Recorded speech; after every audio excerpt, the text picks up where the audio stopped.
Welcome to the Project Vanguard podcast, home of the community of veterans in energy, where we explore the journeys of veterans leading in energy.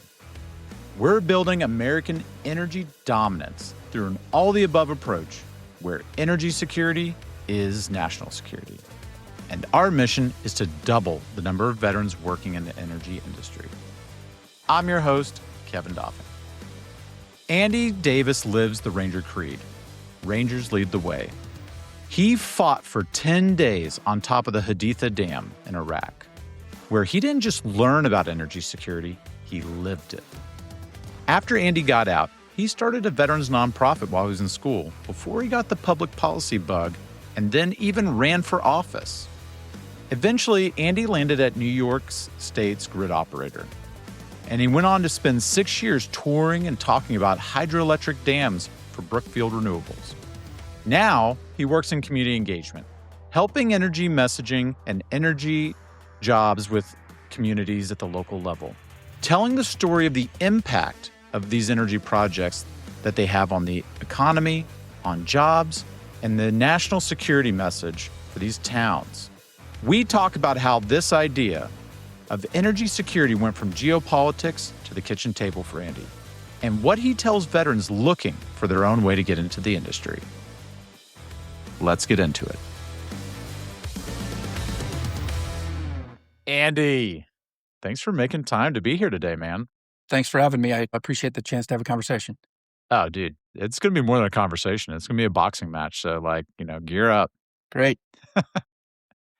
Well, hey, you were just telling me before this, you ran into some people that had similar uniforms to what I'm wearing today. Where were you when you saw some other Project Vanguard members? Yeah, so I have the unique opportunity to split my time between two different PR agencies, one that is focused on government contracting. And last week in New Orleans, Louisiana, they hosted the Vets 26 annual conference, which is devoted to veterans, small business owners doing government contracting largely. And as I made my way around that large crowd at the hotel in New Orleans, I was able to see a few Project Vanguard folks in the same polo shirt as you, Kevin. So kind of felt like a accidental homecoming or accidental reunion. And it was great to kind of shake a few hands and see that folks have mutual interests across different sectors as well as energy. I love now when people are like, hey, this happened at Clean Power last week. Somebody's like, hey, I saw one of your members getting off the plane, with like a pen or something. And I'm like, oh, yeah, was it this person? They're like, no, I was getting off the plane from San Diego. I'm like, yeah, I don't know who that was, man, but that's the best news I could have. I have no idea who this person is, but they're like rocking the gear and getting out there and talking up veterans and energy. So I'm like, this is perfect. It's a funny story actually related to this because I can't tell you, and I'm sure it's happened to you, how many times you travel this country and you meet somebody and they find out you're in the Army and they're like, oh, my cousin John was in the Army. Do you know him?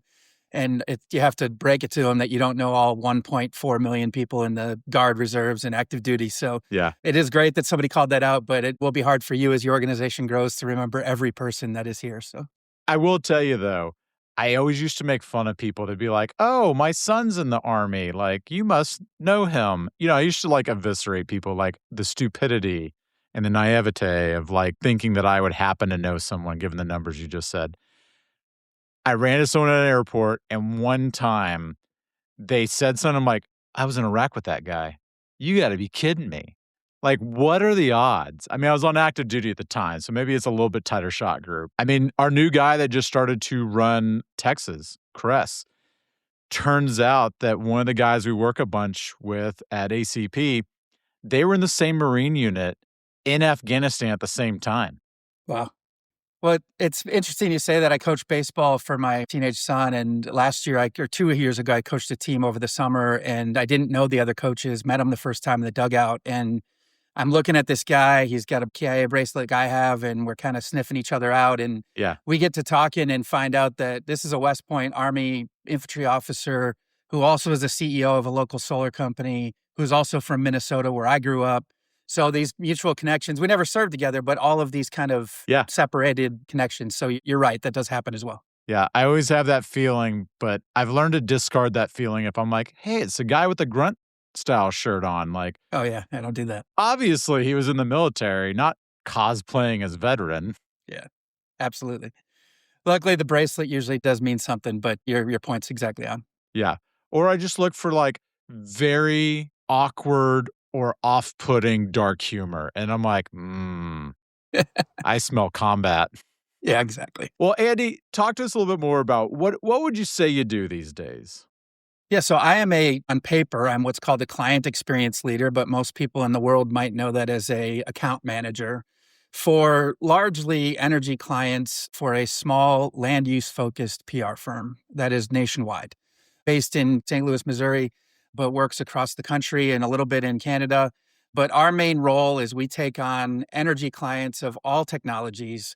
The last several years, it's been largely clean energy focused or renewable energy focused, but we will take anybody and have. And our main goal is to help them from idea through permitting, essentially. In some cases, we'll help with crisis comms on the construction side, but really our goal is to help folks get their story told in a local community in a way that at least gives them a fair shake at a permit. Clearly, in recent years, people have gotten much more educated in the public sphere and the challenge has increased, but we have stepped up to that. And that's the fun part of the job is no project is the same. So most of my work is around developing energy projects. Nice. Nice. As we get out there and we start doing more to help advocate for the industry and educate it, going to some of these open houses and just talking to more chambers of commerce, it's so interesting how like some of it's the same, some of it's different. We're just now going to get started in Louisiana next month. I mean, like we've got a full spread from middle America to out west and now the Gulf Coast and pretty soon here mid-Atlantic. And I'm just like, the stories are amazing. They are. Yeah. And I think people really want to be listened to. And I think that's one of the key lessons in this industry is just, you might not change people's mind entirely, but a lot of people aren't looking for that. They're looking just to be heard. And those outlets you're talking about are the best places for that. Yeah. So take it back for everybody. As we talk about the brand of Project Vanguard kind of growing, how did you initially get connected to Project Vanguard? Yeah, I'll be completely honest with you, Kevin. Last year, about a year and a half ago, I was in the midst of looking for my next role. I was employed, but not necessarily happy. So looking for what else was out there. And I was scrolling LinkedIn and either an ad or shares of the Project Vanguard brand continued to hit my feed. And be totally honest with you, as I was the first time I talked to you, I just saw it as, oh, this is some kind of PAC funded, organization. I'll give them my email address, but I'm just going to get blasted with spam about supporting certain candidates or whatever, but I'll do it because you never know, right? Right. And I signed up for it. And the coolest thing was, I think within 3-4 days, I had 2 virtual coffees scheduled with people I'd never met from other states that were part of Project Vanguard. And I was on the Slack channel and people are reaching out and giving me their bios and where they work and showing me the ropes on there of where to find jobs and where to find networking opportunities. And I think it was maybe a month later, we had our first actual in-person event here in New York. So it was just such a quick hitting, real organization. And I had experienced probably 50 before that where it was just a mailing list, right? And so my expectations were low coming in and they just were blown out of the water very, very quickly. So that's a credit to your membership, but probably a credit to the mission and vision that you've set out as well. Thanks, man. Yeah, I mean, I've run other vet nonprofits, and I mean, I think where they suffered and we excel is just having like a narrow focus by just focusing on like one very distinct industry. It makes it a lot more possible for lightning to strike. We're like, oh my gosh, I had a beer with this dude, happens to be in operations, and now like I picked up my next role. Things like that. ACP had a whole lounge for us at Clean Power last week, which is pretty cool. And, even the board came over during our happy hour, thanks to Ken Young, who's, the incoming board chair for next year, and the CEO of Apex, and one of our advisory board members in West Point Vet. But I mean, like, you just have all these things happening where, like, we're able to introduce a small veteran-owned business to the CEO of Vestas, right? Does that 30 seconds go anywhere? I don't know, but I gave them their shot. If you're going to sink it or you're just going to bank it off and throw a brick, I don't know. I can't control that, but I can give you the ball before the buzzer runs out. But we were just meeting so many people. There were like investors there. There are dudes that like, this guy in Ohio who just started like a grading and drainage company because he ag was just getting eviscerated at the time. And so he probably should have been at the thing that you were at, New Orleans. But I mean, someone comes up, they're like, hey, could you do this on a solar farm? And he's like, dude, I got equipment and payroll to make. So I don't know what it is, but sure, why not? And he's like, dude, I'm like traveling internationally to like go do this stuff in Argentina and Brazil. And like, we're doing this all across the US. And like, I didn't know this was going to happen. I'm just trying to make payroll. Well, I'm sure we're going to get into this, but I've been just shocked in my career just of how many veterans I've met in this industry long before Vanguard existed. And so I think it's just a great synergy that has a lot of opportunity. But even my first meeting with our original state leader here in New York, I had coffee in my town here. And while we're sitting at coffee, 2 other Project Vanguard members came into the coffee shop. So I'm no exaggeration. This town I live in has, I think, 9 or 12 members, and the surrounding area, it's close to 100. So, just a thing I never knew about and then fell into, and I've been just really impressed by what it is so far. Yeah, I mean, Jim Adams is one of our advisors. He's there with Natural Power, but I stopped by his booth. I was like, hey, is Jim around? They're like, dude, Jim is like over international stuff now. Like, we don't even see Jim. Sure.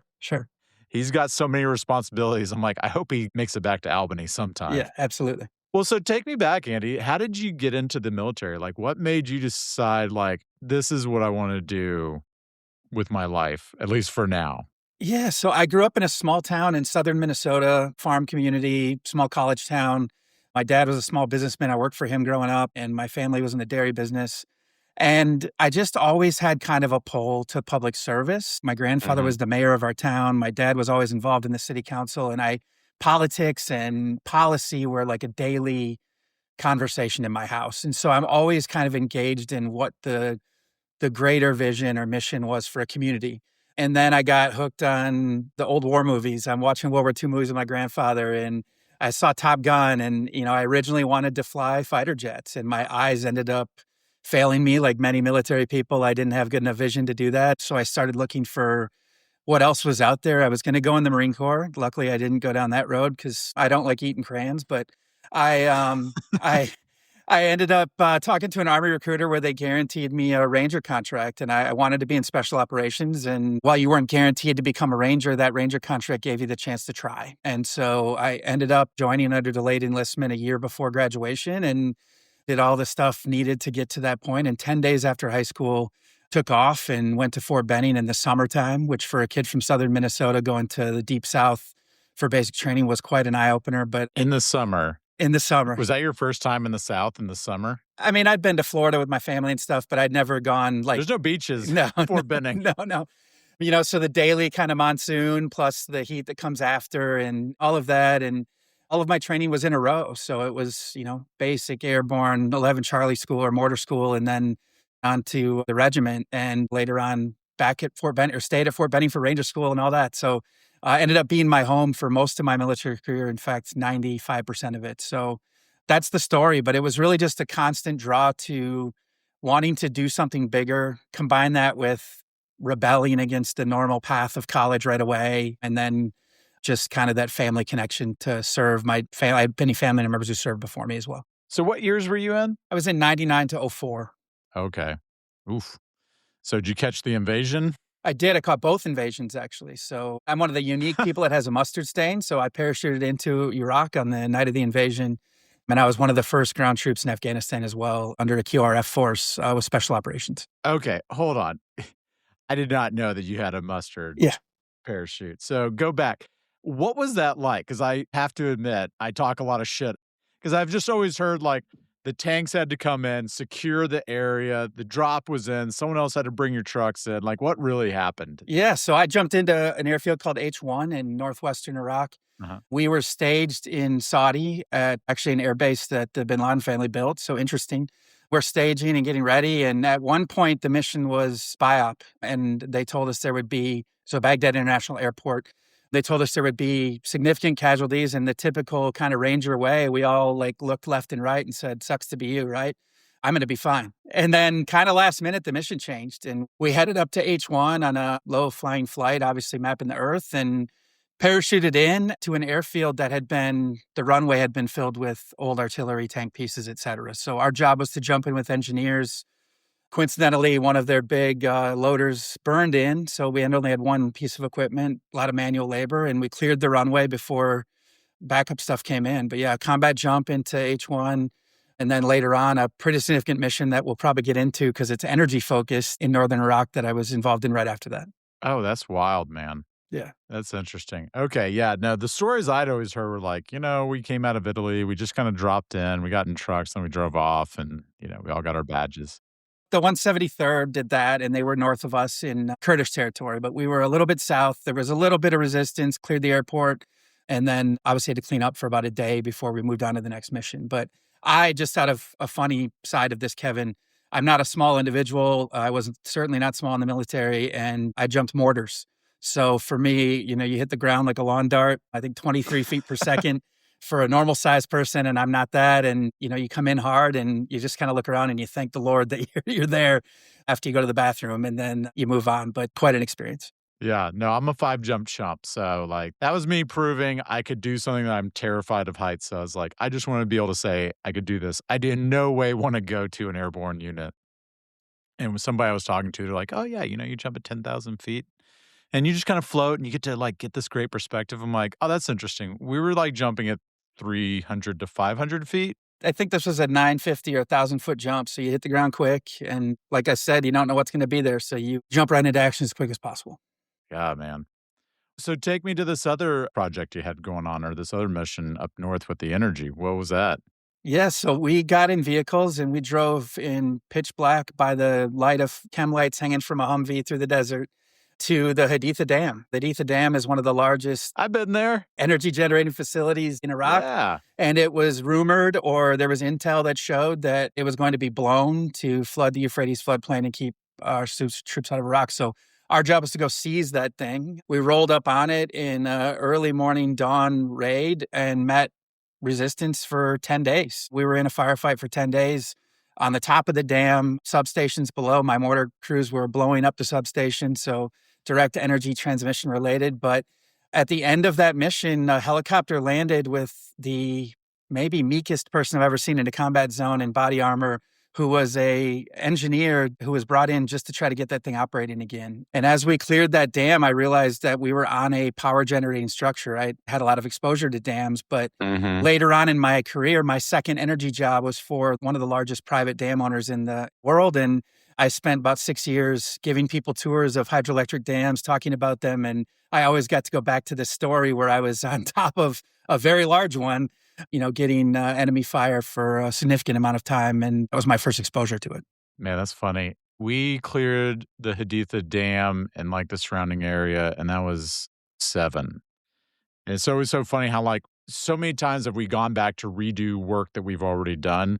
When I was in Ramadi, so many of the substations were just former depots for firefights or staging areas for insurgents. And they were just all shot to hell, I was just always struck by, because I don't know if it had been this bad when you were there in the early days, but just the cobweb of electrical wires hanging down that our antennas would just rip down as people were trying to get power because the main lines weren't going good.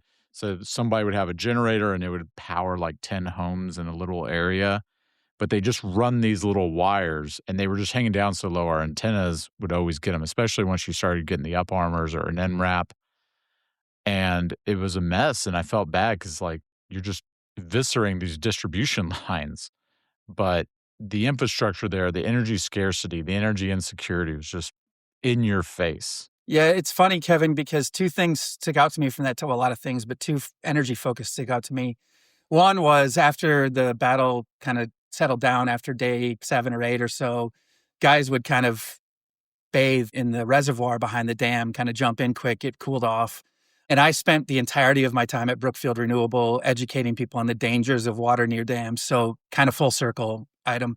And then, number 2, realizing just that this thing was built on karst, I believe, at the time. And in New York, we have a hydroelectric dam just north of where I live now that is built on limestone, and the dam is at risk of moving. And the Haditha Dam had a similar risk, that this giant concrete structure sits on slippery rock, for lack of a better thing. And if lubrication or water gets between those two surfaces, it can actually move the facility. So it's under constant monitoring. And I got to kind of learn in retro, that's where they learned that lesson. So kind of a strange thing. But we did have one individual get hit on the dam who came home, Jeremy Feldbush. He was one of the first people to hunt deer blind in Pennsylvania upon returning home after healing.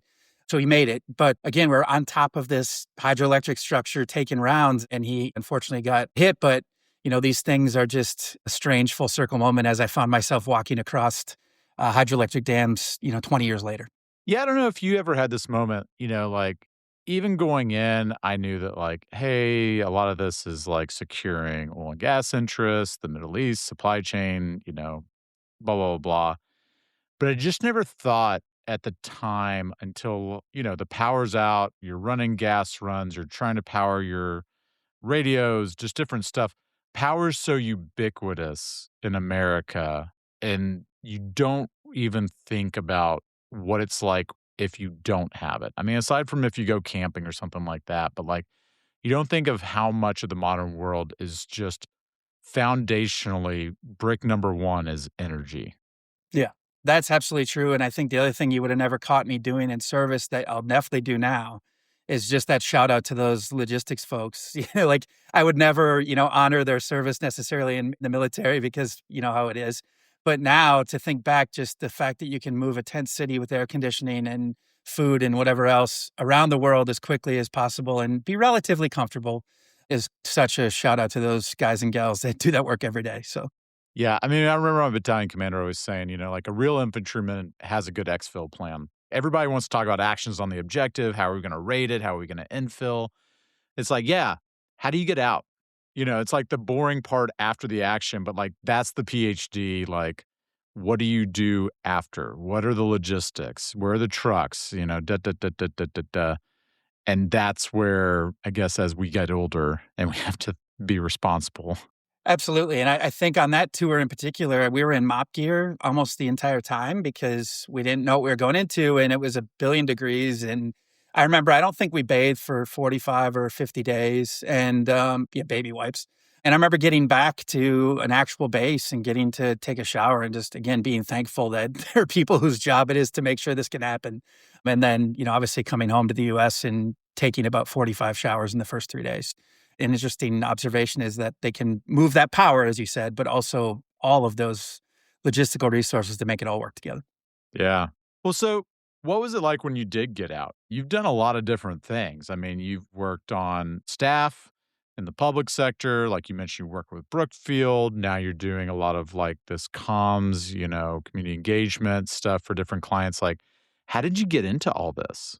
So I got out, I took the GI Bill. I was on my way to the University of Minnesota in Minneapolis on the GI Bill. And when I got there, I just thought you start taking classes and then this money appears in your account and things work, right? And none of that happened. I got through my first semester without a single check clearing. The school is asking me how I'm paying for stuff, how my books are going to be paid for, et cetera. And I realized I got a problem here. And I was working part-time, but not enough to pay for all of this. So I started kind of digging into how the VA worked, which as a 24-year-old, frustrated Army Ranger didn't go so well at the beginning, but I started meeting people and networking and meeting people that worked at the VA and in the county veteran service offices and even at the school, former veterans. And it was through that process that I was asked to speak about my service at a club meeting on the campus. And at the end of that meeting, a guy, I'll say a kid, came up to me who was not a military veteran and said, I've been thinking about doing something for our service members. I'd love to have you sit down and poke holes in it. Can we talk? And his name was Tony Richter. And we started a not-for-profit called Comfort Courage. It initially started with sending care packages and toiletries, et cetera, overseas by the pallet load out of Minnesota.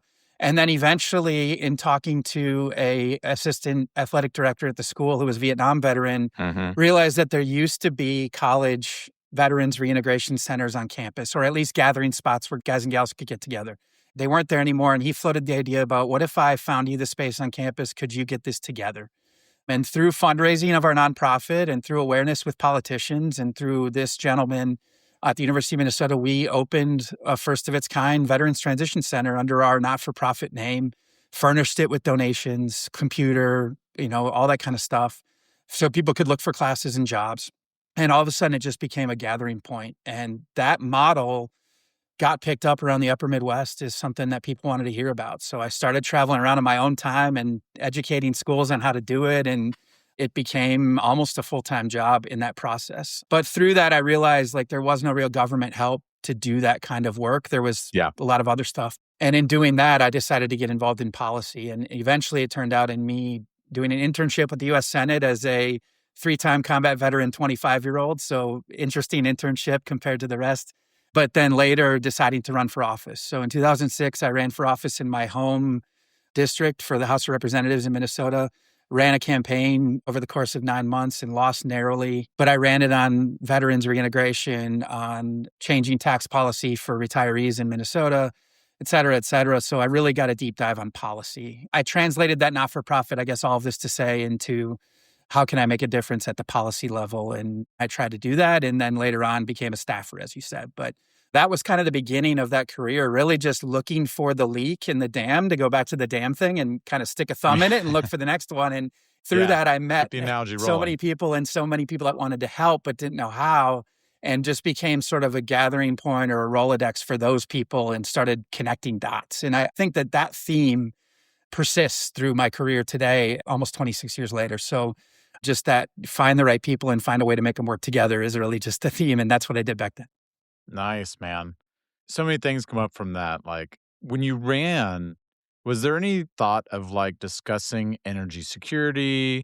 How did your combat experience and like just the energy side of the equation, did that come up at all? Or was that something that kind of came out later in your career? Yeah, I mean, the combat experience came up all the time. I think it was really easy for people to paint that as my identity, and it certainly was a huge part of my identity.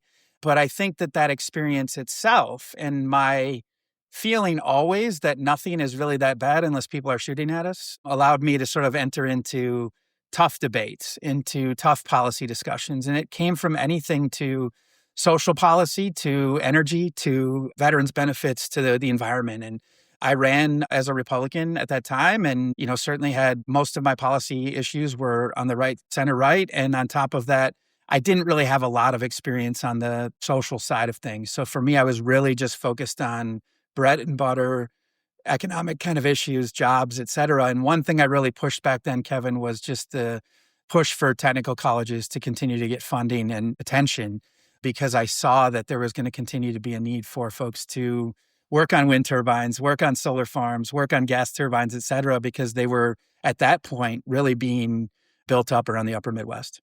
Yeah, that makes total sense.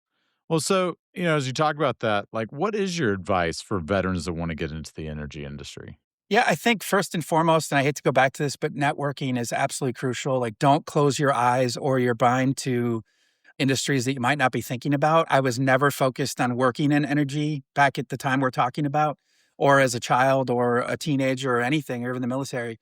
That happened on accident. And I mentioned earlier the Haditha Dam story, but for me, I was a veteran service officer, and I got a call from a friend of mine who was the external affairs lead at the NISO, the New York Independent System Operator, said, I want to hire a veteran. Can you find me one? And I started checking around my files in my office. And then I was like, what about me? Like, I'm kind of over this current role for a while. Like, let me see if I can do it. And I guess I say all of this because it was just being willing to think like, wow, I think this is my career path, but maybe this door is worth walking through. Right. So veterans should always consider that knock on the door, to use the old analogy or the old, saying that people say.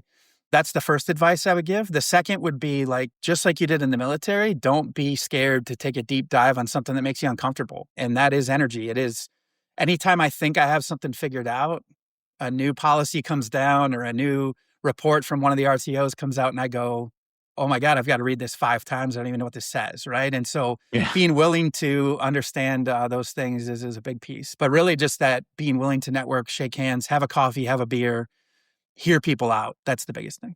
Yeah. Well, so as you've been going through this, I mean, you've had this, really great career spanning a lot of different aspects from the military into public service and all these different things. How has your perception of energy security evolved, and kind of where are you at now when you think of what energy security is? I think, and I'll be just completely honest here. When I first got out of service, or even when I was in, I heard energy security and I just thought geopolitics, right? I thought oil, I thought nuclear, whatever, but this is a geopolitical problem. And sometimes it is, and many times it is. I think what's evolved for me, Kevin, now is I think it's more of a kitchen table issue, right? Like people want their lights to stay on. They want their energy bills to be as predictable as possible and as low as possible, obviously. But they don't often know where the power comes from or what those charges on that bill means. And so, one, we've got to do a better job as an industry educating people on how this whole system works, because I didn't even know till I went to the NISO. And then number two, I think just realizing how it impacts individual people in their lives. And it's really easy when we turn on the news to hear about gas prices or grocery prices. But I don't know that when you say energy price, that people know really where that comes from or where energy is generated and how it gets to you. You know, you see a power plant, but you and I know that electrons don't flow necessarily always that way. So I just think it's gone from that world issue to really, I just do think almost most of those arguments are won or lost at the kitchen table or in the town hall. Yeah, I mean, I started using the energy security as national security tagline when I was the director for what's now the Energy and Defense Program at the Atlantic Council under their Global Energy Center. And I mean, it was very much an international angle on everything, right? Because they're focused on like national security, the transatlantic partnership, democracy. But one of the things that just never quite settled with me because, all my work, all Project Vanguard is really domestic industry. And so it's like, but what does energy security mean when it's you and me? Or what is it at the kitchen table? What does it mean for my kids? Right? I have a lot of thoughts on energy security given the rash of like extreme weather that we've had in Houston. And when I'm energy secure during a hurricane and my kids thinks it's great because we still have internet, everybody else is out of power, but our batteries are working just fine. They don't even notice because we're a little freaked out and we've unlocked their time limits on their iPads. And Yeah. they're like, this is great. We should have more hurricanes. I'm like, you have no idea what's happening right now. And our next door neighbors are like huddled around a literal candle. And I'm just like, this is wild, man. Yeah. Like I'm sitting here at like the edge of technology. The sun's going to come out when the rain stops and the storm passes. And like, I'm back to living my normal life because I have a little microgrid and we're going to go cut some trees that fell on houses. Like, it's just wild. Yeah, it's interesting. I grew up in the Midwest. We're subject to tornadoes, et cetera, but I've lived in the Northeast for 20 years and we are good for about one hurricane spinoff a year. So we don't get the hurricane, but we get what comes with it. And that often causes problems. I'm next to Vermont, where a few years ago we had almost all of Vermont kind of destroyed. I mean, we lost power for a few days, and that happens to us once a year. And every time my wife and I look at each other and we're like, is it time to buy that generator? And then the power comes back on. You're like, well, let's spend the money on something else. But I'm always thinking about that microgrid concept. And I've often thought about it, really quick side road, about like what we've seen in this country of like, you used to buy beer from the big brewers in St. Louis and Milwaukee, right? And then microbrews came along and everyone's looking for the brewery in their town or the next town over, and couldn't find a farmer's market when I was a kid, but now there's 3 in the town I live in. And, I just think like as we look at energy, it's also a land rights discussion. It's also a personal reliability discussion or a personal microgrid discussion. And I think I've seen that trend and it excites me, but it's also something that the larger grid has to deal with as well that I've experienced at the NISO and other places. Yeah. It's always funny whenever there's a crisis in our neighborhood, trees are falling, rain, storms. One of my neighbors will be like, I'm like, hey man, you can charge your iPhones or whatever at my house if you need. We still got power and all this kind of stuff. They're like, don't give me your like new technology BS. I'm like, I'm not trying to evangelize right now, man. I'm just saying I've got power. It's still raining. You can't run a generator outside yet.